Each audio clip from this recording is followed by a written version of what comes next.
ఈరోజు మనం 41వ కీర్తన చదువుకుందాం. బీదలను కటాక్షించేవాడు ధన్యుడు. ఆపత్కాలమందు యెహోవా వానిని తప్పించును.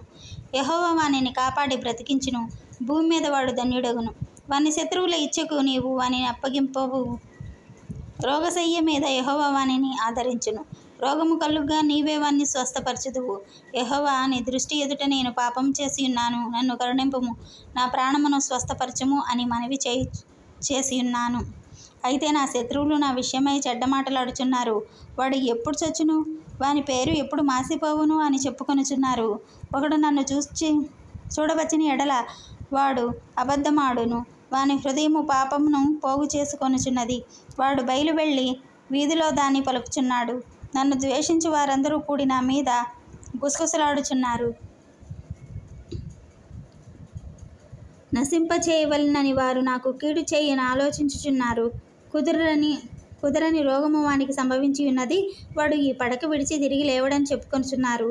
నేను నమ్ముకొనిన నా విహితుడు నా ఇంట భోజనము చేసినవాడు నన్ను తన్నుటకై తన మడిమెనెత్తెను. యెహోవా, నన్ను కరుణించి లేవనెత్తుము. అప్పుడు నేను వారికి ప్రతీకారం చేసేదను. నా శత్రువు నా మీద ఉల్లసింపక ఉండుట చూడగా నేను నీకు ఇష్టుడనని తెలియనాయెను. నా యథార్థతను బట్టి నీవు నన్ను ఉద్ధరించుచున్నావు. నీ సన్నిధిని నిత్యము నన్ను నిలబెట్టదువు. ఇశ్రాయేలు దేవుడైన యెహోవా శాశ్వత కాలము నుండి శాశ్వత కాలం వరకు స్తుతింపబడునుగాక. ఆమెన్. ఆమెన్.